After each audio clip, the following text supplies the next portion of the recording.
Man, I hate Paul Finebaum, but if he wanted to work for the ACC, I'd take him. You're talking ball with the ACC squad, sponsored by Game Time.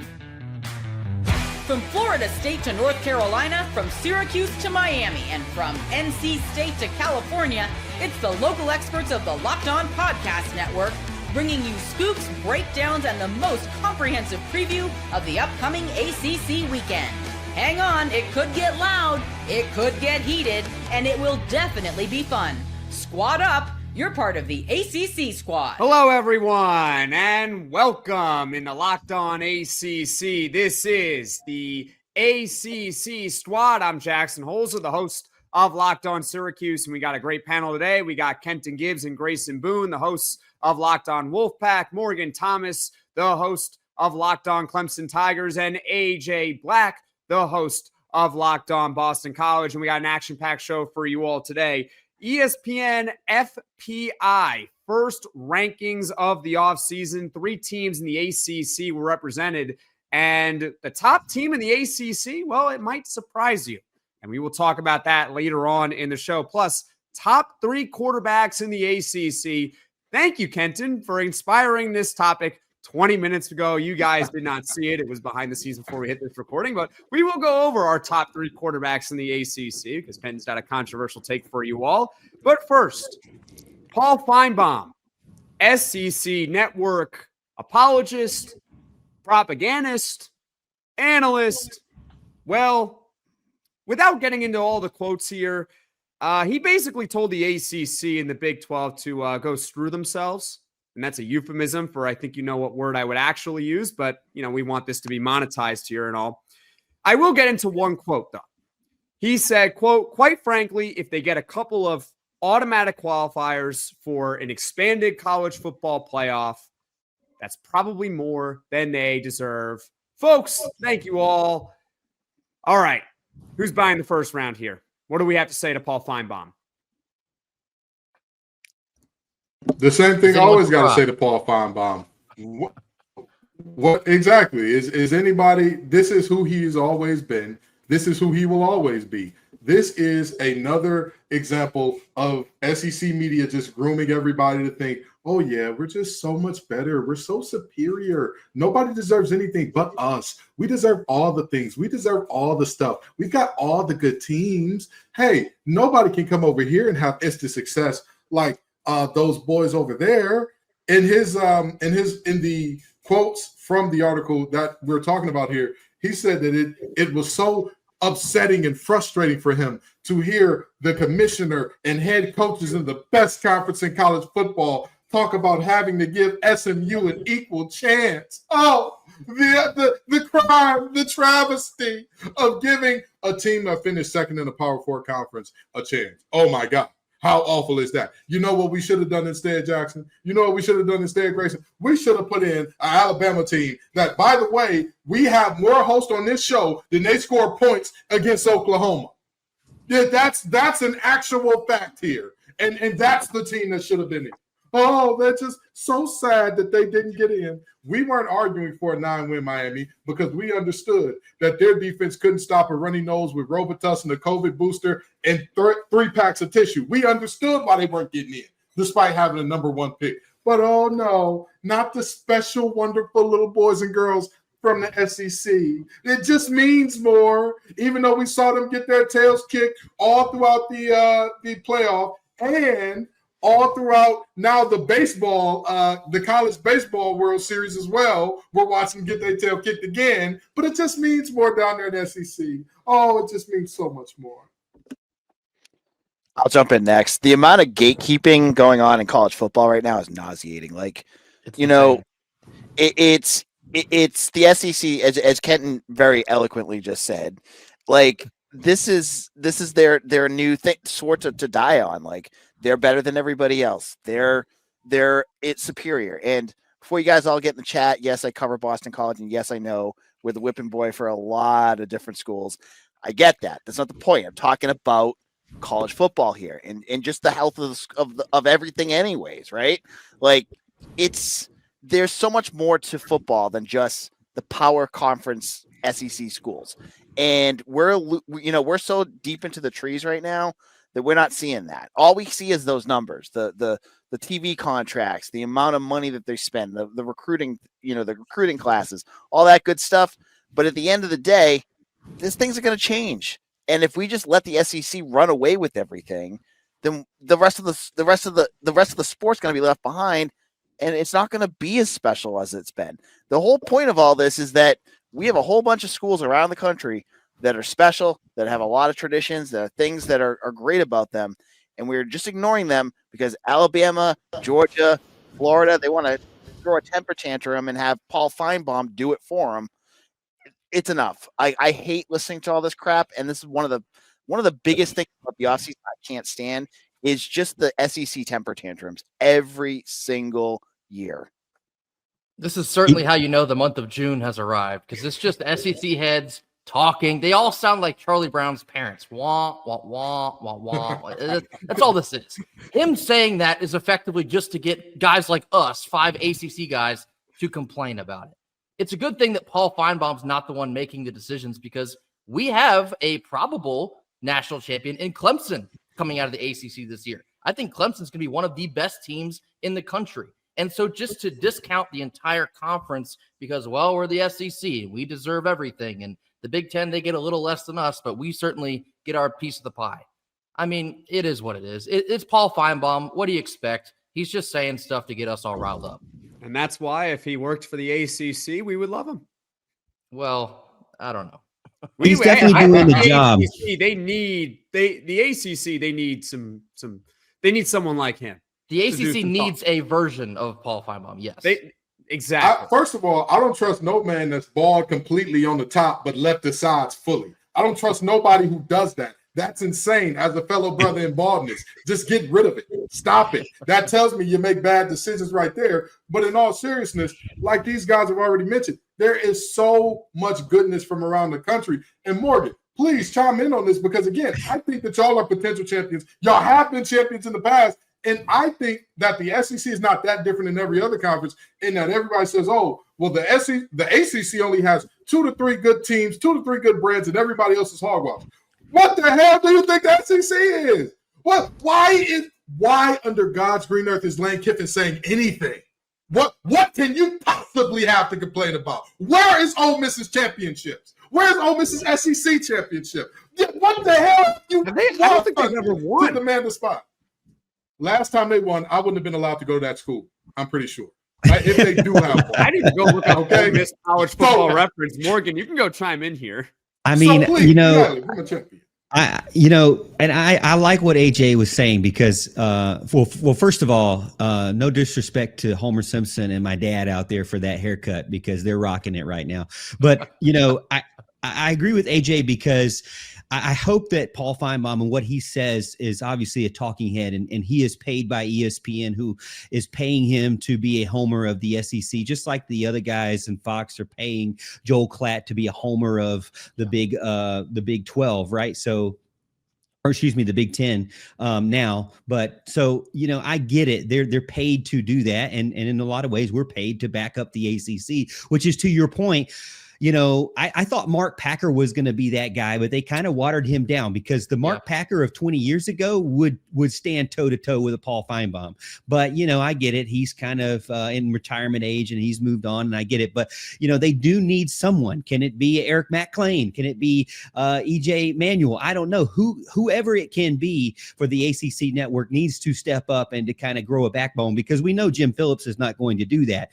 And I will say that, second-class citizens just is extremely disrespectful to North Carolina State and their history, and Syracuse and their history, and Boston College and their history, and Stanford and Cal and SMU. Everybody has history. Now, Clemson has had the opportunity and the success of being able to stand toe-to-toe with any team out there. They've been able to bring in, when you look at the college football playoffs, what are some of the best games and the best ratings out there? It's Clemson, LSU. It's Clemson, Alabama. And so when when we have been able to make it there, we have brought a lot of views and a lot of fans that are traveling to those stadiums to watch them. I went across the country, and many Clemson fans did that multiple times without any second guessing of it. So we have fans, we have a tradition, and I'm not just talking about Clemson, I'm talking about all the other teams. So to say that everybody else is second class, okay, second class to Mississippi State? No, we'll never be second class to Mississippi State. We'll never be second class to Arkansas. They own the whole state, and we have better ratings than them on every single game we ever play, even the one against Furman. So don't tell me that the entire SEC just gets, a free pass because they're all together collective as one, because I believe we deserve a seat at the table. And as AJ said, it's just ridiculous that we have to do this every single year. Get the preaching, Morgan. Get the preaching, Morgan. That was a speech. I'm going to run through a wall right now. Come on, Morgan. You're the guy. You go toe-to-toe with Paul Finebaum and tell him to screw it. Exactly. Listen, we got a new voice of ACC right here. Exactly. We figured it out. It was just if nobody in the ACC network want to do it, the Locked On Podcast Network has a plethora. We got 5 right here that are willing we to got back Morgan us up. right here. He's gonna read all the speeches. Exactly. 6'7" Morgan. The history of everyone. We're gonna go back to Jim Brown and Ernie Davis. And I think that, I get it. It's like, I don't like that he said that SMU, just doesn't deserve an equal opportunity either. I don't think that that's outdated. I do think that if we only allow his mindset, then you could see basically those two conferences having the Super League and not allowing anybody else in, and even having some sort of barrier to entry that is hundreds of thousands of dollars. And to me, I don't see how, if he takes a step back, couldn't say that that's bad for college football as a whole. It's not just about 30 teams like the NFL. College football is different, and that's what we like about it. I think we can continue this conversation, so why not? Absolutely. All right, we're going to continue this conversation right after this. The NBA Finals are in full swing, and every night delivers highlight-worthy performances, major momentum shifts, and can't-miss moments. Whether it's a game-winning shot or a breakout player, there's never been a better time to get in on the action, and FanDuel makes it easy to stay in the game before tip-off and live with player props, performance trends, and same-game parlays. Fans have more ways than ever to play smart and win big. If you're new to FanDuel, it's the perfect time to sign up. You want to know why? Because you can head to FanDuel.com right now and place your first $5 bet. And guess what, folks? If that first $5 bet wins, you'll get $200 in bonus bets. Make every moment more with FanDuel, official sports betting partner of the NBA. Let's continue this conversation about Paul Finebaum dissing the ACC and also the Big 12 for that matter. He kind of threw him under the bus as well. He grouped this all together. Maybe we should form an alliance with the Big 12, right? Maybe we should have a little fun there with them. ACC and Big 12 squad together. How about that? How did the last alliance go? Not well. See, I was just about to say, if you're gonna do an alliance, you got to get something in writing. You got to this handshake and we're doing fairy dust and rainbows and it's a weasel, it's a wazoo, it's a fugazi, it's a fugazi. It ain't gonna work out if you're gonna do an alliance. It needs to be something written down on paper. But I just want to bring up Jackson's team real quick. If we're gonna talk about, hey, it doesn't matter what your record is, it's just about you playing tough games, right?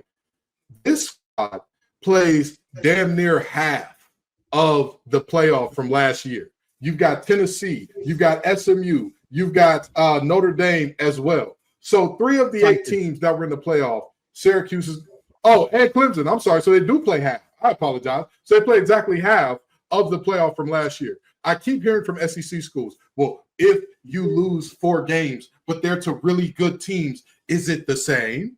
It's different because you lost to good teams. Will that hold consistent if Syracuse goes 8-4 next year? Absolutely not. Will anybody be screaming and moaning? Well, they beat UConn, they beat Colgate, they beat Duke, they beat Pitt, they beat Georgia Tech, they beat Carolina, they beat Miami, they beat Boston College. Will anybody be screaming for poor Syracuse? You know what would happen if Syracuse week 1 they play Tennessee? If they beat Tennessee, you know what's going to be said? Oh, there's no. No, they don't have Nico anymore. Tennessee's just not good. They're just not a good team. I don't know what to tell you. They're going to finish like last in the SEC. Of course, you can beat the last team in the SEC on a neutral site. But maybe if you played that game in Knoxville, you would have lost. Yeah, well, what if they would have played in the Carrier Dome? That would, and if ifs and buts were I'm berries telling and you, nuts. that's what will happen. Of course, but that's my problem. That is my problem with perception kind of bending reality. Perception should not do that in the way of, well, I think this is a good team, therefore this is a good team. No, line it the hell up. Who won the football game? Who looked good? Who didn't? People are talking to me about, that LSU team is right there. They were right there last year. I'll tell you what. You're talking about the same team that lost to USC? What are we doing here? Again, I understand teams are not the same team they were from week 1, but Clemson had week 1 held against them all year. Clemson had, what Georgia did to them, they're not a serious team. They might have made the playoff. They might have won ACC, but they're not a serious team. They weren't allowed to get better. But LSU is? What's the difference between the Tigers? They're both Tigers. They both play in Death Valley. They're more similar than we'd like to think here. But for some reason, one of them was allowed to get better and grow. And I can't wait. Morgan, I can't wait. You need to get him that pregame speech that you just gave us, because I can't wait to see Clemson put belt to behind in game 1 this year. I need it as bad as I need air, Morgan. Yeah, I'm looking forward to that game. I think everybody's got it circled. It's coming up quick, and Clemson's schedule has gotten a little bit more difficult as well because we've got some revenge games. Jackson, I'm looking at that Syracuse game. Like Fran Brown is saying, "Hey, we got you in the ACC," and I get it. This year, and as Grayson mentioned, this year is kind of a do or die, make or break year because, statistically you have a roster that is stacked with returning starters. Probably, I think statistically, if you look at like Phil Steele's numbers, it might be even percentage wise, the most returning starters of any Power 4 conference team. So they have to be able to make that. Now it all hinges around probably what we'll talk about later on in the show, which is the quarterback, and Cade Klubnik truly being the best quarterback in the conference and also maybe even in the country. Some people say he could be a first-round draft pick. But the thing about Cade is, while he's beaten, Kentucky, he's beaten the Tar Heels, he really hasn't won that marquee game in front of all nation, ESPN, everything, like nighttime lights, everything. He hasn't won that game. And so this LSU game is important for him because he didn't win Georgia. He didn't win Tennessee. And while he was younger in those, and you could kind of say those mistakes were forgiven, he has to step up now because you've got LSU starting out. Then you're going to have SMU. You're going to have Syracuse that's going to be wanting to come. You got to play Louisville on Friday night, and then you got South Carolina in their house this year, which we have a good streak going there. But still, they're going to want to show what they did at Clemson again in their stadium. So Clemson's got to navigate a more difficult schedule than last year. And they should have the roster to do it. Dabo Swinney's made the right decisions going forward for the staff as well. They just got to put it all together. I think this is a great start. And as you mentioned, the biggest thing for me with the ACC in perception is really week 1. What has hurt the ACC more than anything, and Clemson included? Clemson has been at times like the team you wish that they would be at week 1. But then a lot of times they've stubbed their toe week 1. And I hate it. You see Duke stub their toe. You see Clemson stub their toe. You see other ACC teams getting opportunities. Like Jackson, you mentioned, you've got Tennessee this year. We all have to come together and say, hey, you know what? If we want the respect, it starts week 1, because as Kenton mentioned, they're not going to let you forget about it. Yeah. Well, I actually, on that note, I think this is a perfect transition to the ESPN FPI that was released earlier this week. Now, keep in mind, you all are watching or listening to this. It's premiering on Thursday evening. We are recording this on Tuesday, but I believe it was the first one that ESPN released. It was their early top 25, right? 3 ACC teams were in. So, of course, the ACC doesn't get a whole lot of respect. But Clemson, they're in the top 25. They're 11th, which is pretty good. SMU's 20th. But notice how I'm leaving out a team here. Miami is the best team in the ACC in the first ESPN FPI. So, I mean, who wants to buy the first round here? I mean, who else found that surprising, or is it not surprising to you all? I'll buy the first round and then dump it out all over the floor. It's not going to be Miami. I'm sorry, because Carson Beck is your quarterback. If anyone's heard me talk about Carson Beck before, you know how I feel. I mean, best of luck to Alex Dono, but I don't see it. He's coming off of Tommy John surgery, no less. So, you hope that he can at least be fully 100% healthy. Miami's problem last year was their defense. They could score with absolutely anyone in the country, but could they stop them on the backside of that? Until I see that problem get assured, I don't know about the Hurricanes. Now, what I do want to say is about Clemson. Clemson has the defense. In fact, they just went out and got perhaps the best defensive coordinator in the country in Tom Allen from Penn State. How Miami is over Clemson right now is beyond comprehension for me. The most interesting thing that I find about the Miami situation is, and by the way, Dono, I know you're listening. We love you, brother, but we got to tell the truth. That's what we do on this show. The most interesting thing that I find about the Miami situation is not even that you got Beck coming off injury. It's that Beck has not thrown to these receivers at all. He has not proven himself. Because you're not wrong, Grayson. I am in the same boat as Grayson on Carson Beck, and even beyond that, even if I did think, hey, he's a really good quarterback, there is a first-year transfer thing that happens. If you're not an elite of the elite, number 1 or number 2 overall pick type of guy, you're just, that first year is not going to click. And even for guys that are that at times, it doesn't click. A la a Joe Burrow, who year 1 at LSU, he was all right. There were moments, there were flashes. Year 2, he became a superstar. By and large, we see with these first-year quarterbacks, it takes time. There are exceptions. Miami had the exception last year with Cam Ward. Right. I was going to point that out.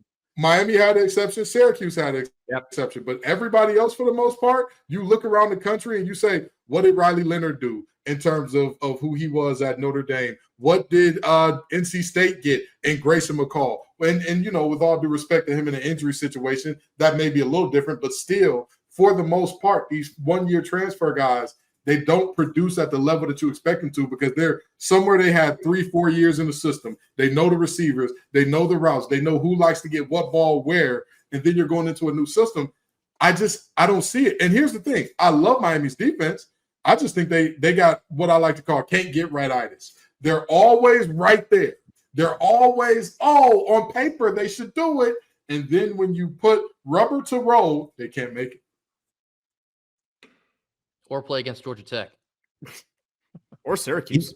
I don't know if, and I'm looking at this, and it looks like the win-loss is the same for Clemson and Miami.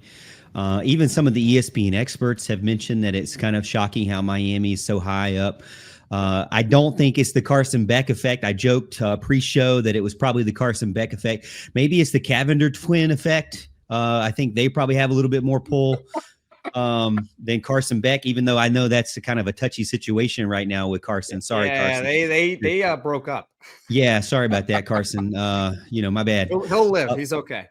I think he's fine. He's obviously getting a lot of money, but we know what happens when guys get a lot of money, whether it's in the NFL or when it's in college football. They typically end up at another university doing nothing, just like they did at that university. So Carson Beck progressively got worse as the season went on, and I think was one of the big reasons why Georgia did not win a national championship again. And I don't know if he's going to be able to bring any success to Miami, and I hope he doesn't, to be honest with you. Their NFL talent is, to me, found in Reuben Bain. It's found in maybe their wide receivers. I love Ray Joseph. It was really heartbreaking that he decommitted from Clemson after being the first commit and being commit for 2 years and then leaving. And he's one of the fastest guys in the country. So, if he can figure out how to work well together with Carson Beck, then he could be extremely explosive. They've got a ton of transfers, and we all love their Their tackle, Maui Goa. I mean, this dude's been a massive presence since being a true freshman and just, basically holding his own against Clemson as a true freshman. So they have talent, but what has Mario Cristobal been able to do? Not put it all together. That's my definition for him. He has a lot of success and he knows how to build an offensive line. Yeah, I'll give him a ton of credit, but putting it all together to actually have success for an entire season, we still haven't seen it from Mario Cristobal. And I don't know if you're going to see it from this team here. And they've added in some good pieces, but to me, I think there's obviously the flash that gives them a huge advantage over Clemson. Dabo Swinney's not a transfer portal lover. This is the first year he's really been serious with it. And but again, it goes back to, can Miami actually live up to any kind of the preseason hype that we get to with them? The record says no right now, at least. All right. Well, I'm kind of surprised by it too that they're 9th.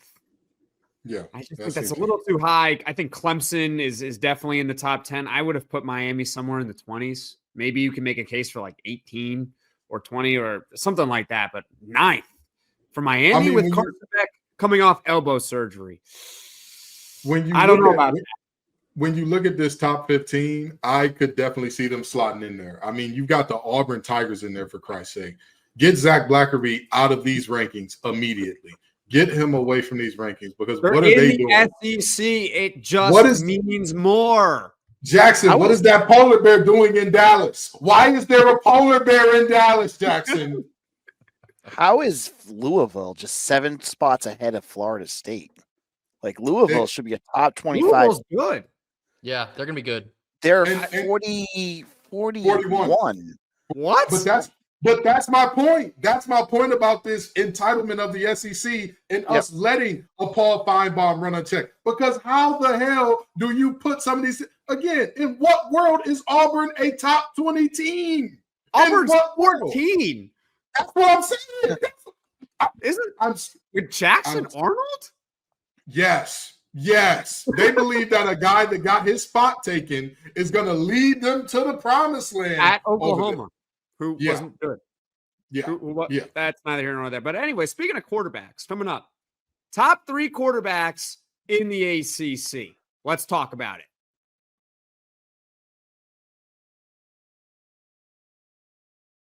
Who are the top 3 quarterbacks in the ACC? I guess we're just going to go around the room here.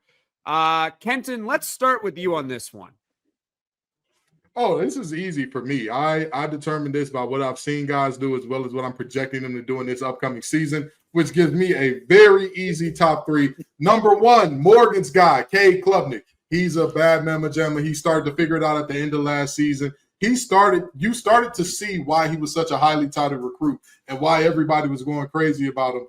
And when he committed to Clemson, you started to see it at the end of the season. He continues that with the situation he has, with all that returning production. Wesco and company are not going to get worse. Williams was banged up all last year, still balled out. Same thing for Brown, who I believe is returning as well. Or am I wrong there, Morgan? Is Brown back as well?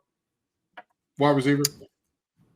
Tyler Brown is back, but you're going to have Tristan Smith or Bryant Wesco or TJ Moore your top 4. Right, and that's what I'm saying. They've got a ton of depth. They got a ton of talent. They've got all of the makings to be very good there. So I believe that they're going to be just fine. My next one up, this guy is such a good quarterback. He could not throw the ball. And they still said, hey, we're going to need you to win football games here. I saw it firsthand because he assisted in beating my team. Mr. Haynes King. We got to give love to the Georgia Tech Yellow Jackets. He's been in college since all of us were in college, but he's still doing it. He's still balling. And I'm going to tell you, dynamic, dual threat guy. He is a guy that we saw last year, figure it out on the passing side. The legs were always there. I think he's going to be dynamic this year. And my third guy, I'm worried about the situation around him. Everybody keeps telling me, hey, they've still got a ton of good players, but they lost a ton of production. But based on what I've seen him do, this is going to be make or break for him in terms of, is he a quarterback that you win because of or that you win with? And that's my guy, Kevin Jennings from SMU. I think that he's the 3rd best quarterback in the conference. I think those are the top 3, and I think he's closer to Haynes King than Haynes King is to Cade Klubnik. But again, Cade Klubnik's situation just puts him through the roof for me. He's got everything you could want except maybe a proven running game there, which Haynes King does have. SMU, on the other hand, they're fully kind of restocking the shelves. But Kevin Jennings, that's a bad boy. I believe that he has the potential to be special this year. Me next. I got Klubnik at 1. I used to be a big Cade Klubnik doubter. Since then, I've kind of turned into a eat my words on Cade Klubnik guy. I think he's the best quarterback in the ACC. He's turning into one of the best quarterbacks in the country, and there's really nothing else you can deny that with at this point. So I have Klubnik at 1, and I think he's going to lead a very talented Clemson team this season. In the interest of being just a little bit different, I don't want to copy Kenton because I basically had the same 3. I'm going to put Kevin Jennings at 2. I think he's dynamite. I think what he can do with SMU, even though they have some different pieces to work with this year, he is good enough, especially as a quarterback, as sometimes as a running back, as a pure athlete. He is pure electricity, and I think that he can have another dynamite season for SMU. Number 3 might surprise some folks. I'm going to go with Kyron Drones. I'm a big Kyron Drones guy. He kind of had a disappointing year last year. There's no debating that. I don't know what Virginia Tech is going to be either, but in terms of quarterback ability, I think Kyron Drones is up there with the best of them in the ACC. A lot will be dependent on the situation around him and what kind of season that they want to have down there in Blacksburg, but I'm a big Kyron Drones guy. I have him at 3. Yeah, a lot of people liked Virginia Tech last season. Then week 1 happened. Yeah. Believing in Kyron Drones is like Groundhog Day. Every year you're like, this is his year. He's going to break out. We'll find out. He's going to break out. That's how you are with Thomas Castellanos, to be fair. Oh, Tom! I'm not doing this with you, Jackson. I'm not doing this with you today. But Thomas Castellanos is the upper half of the conference. I'm just letting you know he's not in my top 3. I would expect it. He's not in my top 5. He's not in my top 7. He's not even in my top 10. Now you could make an argument that he's 14th. I'm not doing this. That's rage bait. That's bait. I ain't doing it. I ain't doing it with you. Morgan, please let us know your top 3. Well, okay, so I'll go ahead and throw in another name, maybe somebody that I think is a transfer that studied under Lincoln Riley, that is under Jeff Brom now. Miller Moss would be one that I think probably could jump on the scene. I don't want to put in Carson Beck because of the elbow problems and the fact that we've already finished spring and I don't think he's thrown anything more than a tennis ball. And then for 2 for me would probably be Haynes King. I think that one play away from winning the Georgia game, one turnover worthy quarterback keeper was the difference between him basically having the biggest win of his maybe even his life. And then number 1 for me would be Cade Klubnik. But I'm not going to disrespect Kevin Jennings or Carson Beck. I do think that they're up there as well and in contention to be one of the better quarterbacks out there. All right, I'll wrap things up here. And you guys have already said all the ones I was going to go with. But I'm going to go with right outside of my top 3 was Miller Moss because I think Jeff Brom he's the quarterback whisperer. He's going to bring in guys and they're going to work well in his system. And, he may not be a NFL caliber quarterback, but he's going to be a damn good ACC quarterback. So he's just right outside of that. Number 3 for me, Kevin Jennings. Loved watching him play last year. That guy's a baller. He's only just going to keep getting better and more confident. When he gets more confident, the level of explosive plays that this guy can put together, both with his arm and his legs, are unmatched in the conference. I think he's awesome. And as Morgan was just saying with Haynes King at number 2, watching that game against Georgia, the guy's a winner. And again, this is another year where he can grow and develop. Now he lost, Eric Singletary to Auburn, one of the best wide receivers in the ACC. I don't think that should honestly matter all that much because I think he's still talented enough to use whatever he's got. And then we'll make it unanimous. Cade Klubnik, number 1. I also got Cade Klubnik, number 1. If Carson Beck was healthy, he would easily be second, and it would not even be close. The problem is he's not healthy. So or good. There's that. I think he's good. I think he's good. He just has to be healthy, that's my question mark with him. But I do know his ability, and I do think he's a very good quarterback. But I can't put him second.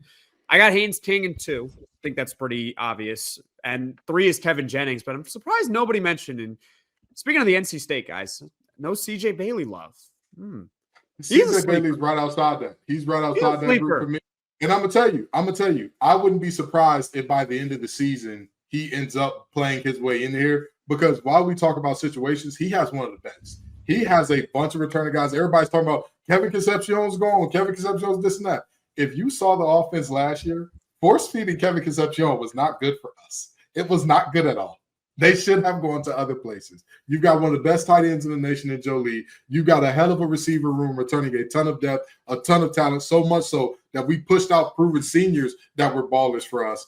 And you've got a bunch of young guys that are absolute dynamite, like a Terrell Anderson, like a Jonathan Paylor and company that he's going to be getting the ball to, with a Hellcat in Hollywood Smothers next to him at running back. I think he'll be just fine. And one more sleeper, though. And no Syracuse fans, I'm not going to say Steve Angeli, Ricky Collins. I'm sorry. Darian Mensah. I feel like we haven't really talked about him a lot. Darian Mensah at Duke. I mean, like, he was only one of the top transfer quarterbacks available this offseason, coming from Tulane, had a really good year. Mm-hmm. Why can't he? If you told me there's a group of like 7-8 quarterbacks that I look at, and if you tell me they're going to be second team all ACC quarterback next season, I'll believe you. Yeah. Yeah. Like, and he's like in that tier. So it's, as much as we're doing top 3 here, to me, I look at it as like, yeah, I think Cade Klubnik is the clear number 1.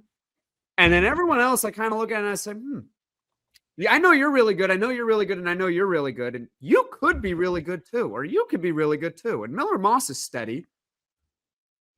A lot of good quarterbacks in the ACC. Kind of reminds me of last year. We're the league of quarterbacks. Apparently, our quarterback play just means more. Don't tell the SEC that, though. No, everyone in the SEC is better, and don't negotiate. That's it. You know, Trevor Lawrence in the SEC would have been terrible. That's it. For sure.